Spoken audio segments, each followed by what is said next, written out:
ఓం సమర్థ సద్గురు సాయినాథ్ మహారాజ్కి జై.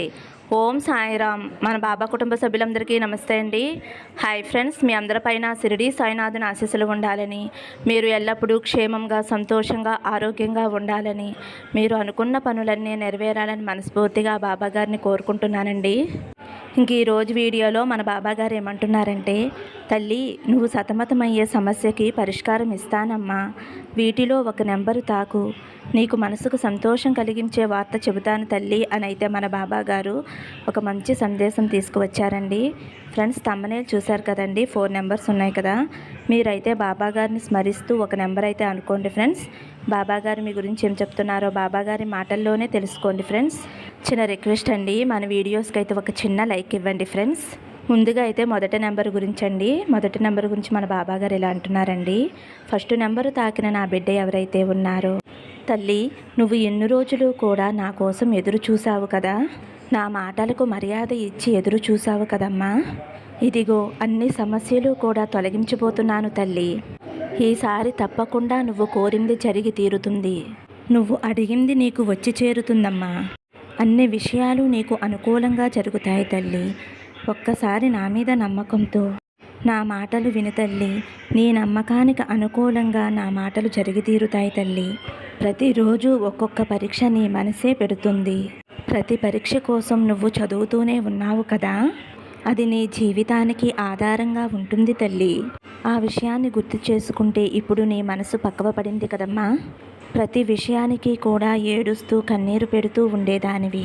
జరిగేది అంతా మన మంచికి, ఏది జరిగినా సరే జరిగేది జరగనివ్వు అని పక్వం చెందావమ్మా. మనసు కుదుటి పడ్డావా లేదంటే విరక్తి చెందావా నువ్వే చెప్పాలి తల్లి. ఏదైనా సరే ఇది నీ మనసు కుదుటి పడటానికే అని నేను అనుకుంటున్నాను తల్లి. ఒక్కసారి పడవచ్చు, 2 సార్లు పడవచ్చు, కానీ పదే పదే పడి లేచి నుంచున్నావు అంటే నీకు ఆలోచన శక్తి పెరిగింది అని అర్థం తల్లి. కింద పడ్డాను అని దిగులు చెందకు. చెయ్యి అందించి పైకి లేపటానికి నేను ఉన్నాను కదా తల్లి. 100 సార్లు మనసు ఇరిగి ధైర్యం కోల్పోయిన నీకు 1000 సార్లు నీ తల నిరిమి నీకు ధైర్యం చెప్పేందుకు నేను ఉన్నాను తల్లి. నీ కోసం కావలసినంత ధైర్యాన్ని, నమ్మకాన్ని నీ బాబాను నీకు ఇస్తాను తల్లి. కష్టాలు ఎందుకు వస్తాయా అని ఆలోచించావా తల్లి? కష్టాలు వచ్చేంత వరకు కూడా అందరూ మంచివాళ్లే. కానీ కష్టాలు, బాధలు, పరీక్షలు ఎదురైనప్పుడు వాళ్ళ అసలు గుణం బయటపడుతుంది. నిజమైన గుణాన్ని పరీక్షించటానికే భగవంతుడు శోధనలు ఇస్తాడు తల్లి. భగవంతుడు చెడ్డవాళ్ళని, మంచివాళ్ళని ఒకేలా చూస్తాడు. మంచివాళ్ళు, చెడ్డవాళ్ళు అనేది వాళ్లకు వచ్చే సందర్భాన్ని బట్టి ఉంటుంది తల్లి. అన్ని పరిస్థితుల్లోనూ ఒకే రకంగా మొక్కేవాడే నిజమైన భక్తుడు. అతడే నాకు ప్రియమైన సాయి భక్తుడు. కాబట్టి నీకు అంతా అర్థమైంది కదా తల్లి. కనుక నువ్వు ఏమాత్రమూ కూడా భయపడవద్దు. నేను పెట్టే పరీక్షల్లో నువ్వు గెలిచావమ్మా. నువ్వు నా భక్తురాలివి కదా తల్లి. నీ మనసు సున్నితమైనది, నీ మనసు చాలా మంచిది. ఇప్పటి వరకు కూడా నువ్వు అనుకున్న విషయాలన్నీ కూడా నీకు అనుకూలంగా జరుగుతాయి తల్లి.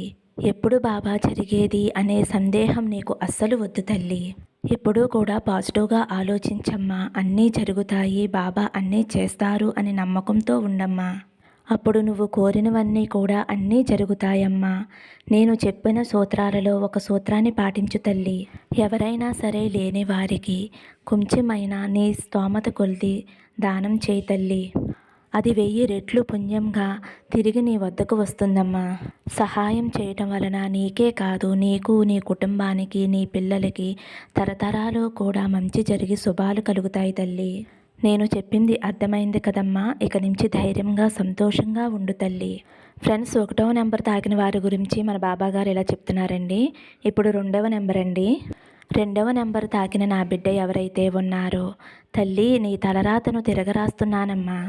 ఇది విన్నావు అంటే తప్పకుండా నువ్వు ఆనందిస్తావు తల్లి. ప్రతి క్షణము కూడా నా నామజపం చేసే నా బిడ్డ అంటే నాకు ఎంతో ఇష్టం తల్లి. నీ భక్తికి, నీ ప్రేమకి నేను చలించిపోయాను తల్లి. నా బిడ్డ ప్రేమకు నేను చాలా ఆనందపడుతున్నాను. ప్రతి క్షణము కూడా బాబా బాబా అని పిలుస్తావు. ప్రతి చిన్న విషయము కూడా సాయి తండ్రి అని నాతో చెప్పుకుంటావు. నాతో అన్ని విషయాలు పంచుకుంటావు. నీ గురించి నాకు బాగా తెలుసు తల్లి. నన్ను కూడా నీ బిడ్డలతో పాటు ఒక బిడ్డగా చూస్తావు తల్లి. నేను కూడా కోరుకునేది ఇదేనమ్మా.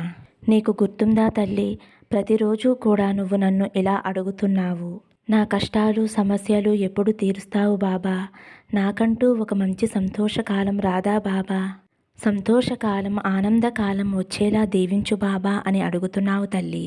ఈ కష్టాలు తట్టుకోలేకపోతున్నాను. ప్రతిదినమూ కూడా నేను పోరాడి చాలా అలసిపోయాను బాబా. నా మనసుకి ప్రశాంతత అనేదే లేదు బాబా. నా గురించి నీకు అన్నీ తెలుసు కదా తండ్రి. అయినా కూడా నన్ను చిన్నచూపు చూసి నన్ను పట్టించుకోవటం లేదు అని నా దగ్గర మొరపెట్టుకుంటున్నావు కదా తల్లి. నా భర్త మనసు కొంచెమైనా మార్చు బాబా, నాకు కొంచెమైనా సంతోషాన్ని ఇవ్వు బాబా అని కన్నీరు పెట్టుకుంటూ ప్రతిరోజు కూడా నువ్వు నన్ను అడుగుతున్నావు కదా తల్లి. నీ గురించి ఆలోచిస్తూ ఉంటే చాలా బాధగా అనిపిస్తుందమ్మా. నా తెల్లుకి ఎందుకు ఇన్ని కష్టాలు అని అనిపిస్తుంది. అందుకే తల్లి నీ తలరాతను తుడిచి మంచిగా తిరగ రాయబోతున్నాను. నువ్వు ఊహించిన విధంగా రాయబోతున్నాను. నువ్వు గమనించావా తల్లి? పగలంతా మండుటెండలో మాడిపోతున్నాను అనే లోపులోనే సాయంత్రానికి చల్లని వెన్నెల చల్లటి గాలి వస్తుంది. మనసు అంతా కూడా చాలా ప్రశాంతంగా అనిపిస్తుంది. అలాగే కష్టపడ్డ నీకు చల్లగాలిలా వెన్నెలలా ఉండే నీ తలరాతను రాయబోతున్నాను తల్లి. ఎన్నో కష్టాలు పడ్డ నీకు, ఎన్నో బాధలు పడ్డ నీకు సంతోషం ఆనందం అనే ఊరట కల్పిస్తాను తల్లి. నీ తలరాత ఎలా ఉండబోతుంది అంటే, నాకు అన్నీ ఓటములే బాబా అని అనుకునే నీకు ప్రతిదానికి కూడా విజయాన్ని నీకు అందిస్తానమ్మా. ఎంత కష్టపడుతున్నానో, ఎంత శ్రమిస్తున్నానో, కష్టానికి తగిన ఫలితం రాలేదా అని బాధపడే నీకు, నా బ్రతుకుకి ఆనందం లేదు అని బాధపడే నీకు, జరుగుతుందా లేదా అన్న ఆలోచన ప్రతి ఒక్కటి కూడా మార్చి అన్నీ నీకు మంచి అనుకూలంగా ఉండేలా రాస్తాను తల్లి. ఒక్క విషయం గుర్తుపెట్టుకో అమ్మా, చెట్టుకు ఉన్న ఆకులన్నీ రాలిపోతేనే కదా తల్లి మళ్ళీ కొత్త చిగురు వస్తుంది. అలాగే కష్టాలు తర్వాతేనమ్మా సంతోషం అనేది వస్తుంది. అలాగే ఓటమి తర్వాత విజయం తప్పకుండా వస్తుంది. ఇప్పటి వరకు కూడా ఓటమిని చూసిన నువ్వు ఇకపై అన్ని విజయాలే చూస్తావు తల్లి. నీకు అన్నీ జయాలే కలుగుతాయమ్మా.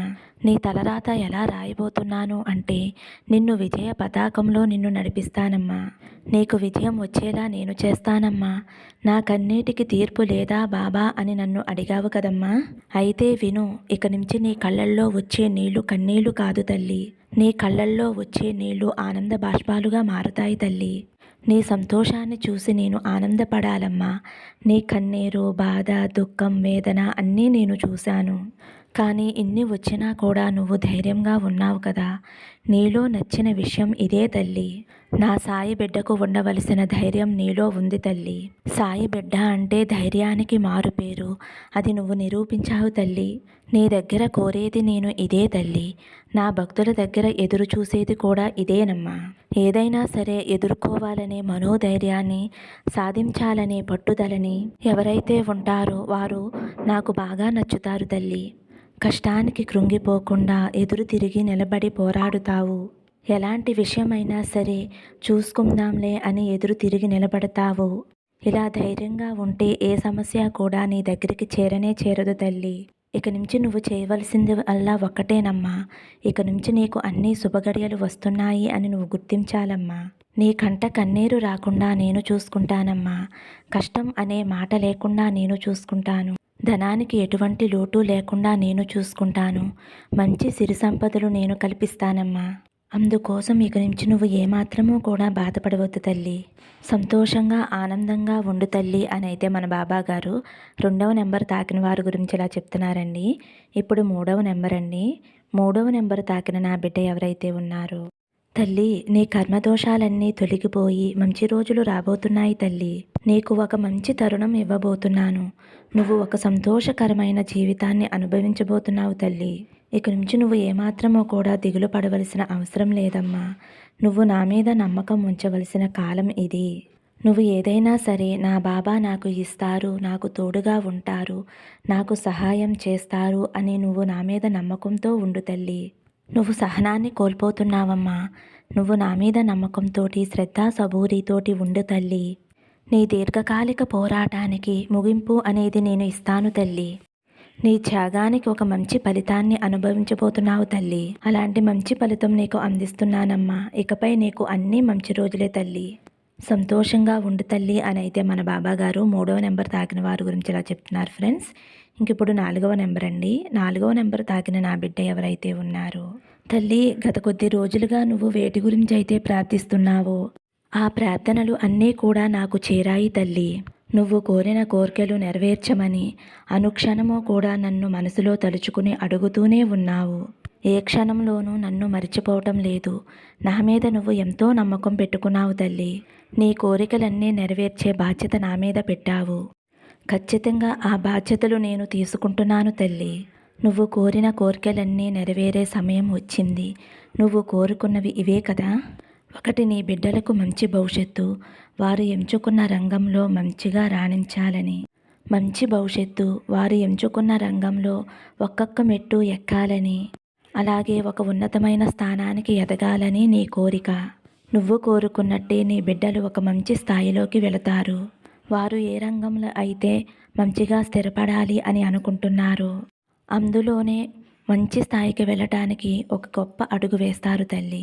ఆ అడుగు విజయవంతమవుతుంది. ఆ శుభవార్త 2-3 రోజుల్లో నీ చెవిన పడుతుంది తల్లి. అలాగే నువ్వు కోరుకుంటున్న మరో కోరిక, ఎన్నో సంవత్సరాలుగా ఆర్థికంగా చితికిపోయి ఇంట్లో ఎవరి మధ్య కూడా సఖ్యత లేకుండా కుటుంబం అంతా కలిసి ఉంటున్నారు అన్న మాటే కానీ ఏ విధమైన అనుబంధాలు ఉండడం లేదు. వీటన్నిటికీ కారణం మిమ్మల్ని పట్టి పీడిస్తున్న రుణబాధలు. ఈ రుణబాధల వల్ల మీ భార్యాభర్తల మధ్య కూడా విభేదాలు వచ్చి ఎడమొహం పెడమొహం పెట్టి ఉండటంతో మీ బిడ్డలు కూడా ఈ పరిస్థితులను చూసి తల్లడిల్లిపోతున్నారు. అన్నిటికీ కారణం మీ ఇంటిని పట్టి పీడిస్తున్న అప్పు అనే బ్రహ్మ రాక్షసి. ఆ బ్రహ్మ రాక్షసిని నేను దానిని బయటికి వెళ్ళగొడతాను. అది కూడా 1-2 రోజుల్లో నువ్వు శుభవార్త వింటావు తల్లి. అప్పులన్నీ తొలగిపోయాయి అనే శుభవార్త వింటావు తల్లి. ఎందుకంటే అవి తొలగిపోవటానికి కావలసిన ధనాన్ని నేను నీకు ఏర్పాటు చేస్తానమ్మా. తద్వారా ఆ అప్పులన్నీ కూడా తీర్చుకుని మానసిక ప్రశాంతత పొందండి. వీలైనంత వరకు కూడా అప్పులన్నీ తుడిచిపెట్టుకుపోతాయి తల్లి. ఇక మీకు ఆ సమస్య ఉండదు. మీకు అవసరమైన ధనం అందుతూ ఉంటుంది. ఎలా వస్తుంది బాబా అని అనుకుంటున్నావు కదా తల్లి. మీరు చేస్తున్న కష్టానికి అధిక మొత్తంలో వస్తుందమ్మా. ఇక భవిష్యత్తులో మీ బిడ్డలు కూడా మంచిగా స్థిరపడిన తర్వాత మీరు ఎంతో ఉన్నత స్థాయిలో ఉంటారు తల్లి. ఎలా అంటే ధనపరంగా ఎంతో ఎత్తుకు ఉంటారు. అలాగే పేరు ప్రతిష్టలు, గౌరవ మర్యాదలు మీ బిడ్డల వలన కలుగుతాయి. అలాగే ఆరోగ్యపరంగా కూడా అన్నీ సర్దుకుంటాయి తల్లి. చిన్న చిన్న అనారోగ్య సమస్యలు అనేవి అందరికీ కూడా సర్వసాధారణమే. పెద్ద పెద్ద ఆరోగ్య సమస్యలు అనేవి రాకుండా మీ దరికి చేరకుండా నేను చూసుకుంటానమ్మా. ఒక్కసారి మిమ్మల్ని పట్టి పీడిస్తున్న అప్పులన్నీ తీరిపోయాయి అంటే మీరే ఆరోగ్యంగా ఉంటారు. ఎందుకంటే తిన్న తిండి వంట పడుతుంది, కంటి నిండా నిద్ర పడుతుంది. అప్పుడు మీరు ఎంతో ఆరోగ్యంగా ఉంటారు. మీ ఇబ్బందులన్నీ తొలగిపోయి ఎంతో సంతోషంగా ఉంటారు తల్లి. మీరంతా కలిసిమెలిసి ఎటువంటి మనస్పర్ధలు లేకుండా ఆయురారోగ్యాలతో అష్టైశ్వర్యాలతో సుఖ సంతోషాలతో సంతోషంగా ఉంటారు తల్లి అని అయితే మన బాబా గారు 4వ నెంబర్ తాకిన వారి గురించి ఇలా చెప్తున్నారండి. మన బాబా గారు ఏం చెప్పినా మన మంచి కోసమే చెప్తారు కదండి. ఏ సందేశమైనా మన దాకా వచ్చింది అంటే బాబా గారు మన కష్టాన్ని తొలగించడానికి, మన కోరిక నెరవేర్చడానికి, మనకు ధైర్యం చెప్పడానికి పంపారు అని అయితే మనం భావించాలండి. మరి మన బాబా గారు అందించిన ఈ సందేశం మీ అందరికీ కూడా నచ్చింది అనుకుంటున్నాను ఫ్రెండ్స్. నచ్చితే కనుక ఒక చిన్న లైక్ ఇవ్వండి. అలాగే ఫస్ట్ టైం చూసేవారైతే మన బాబా భక్తి ఛానల్ తప్పకుండా సబ్స్క్రైబ్ చేసుకుని సపోర్ట్ చేయండి. సర్వే జన సుఖినో భవంతు. సమస్తం సద్గురు సాయినాథార్పణమస్తు. శుభం భవతు. జై సాయిరామ్.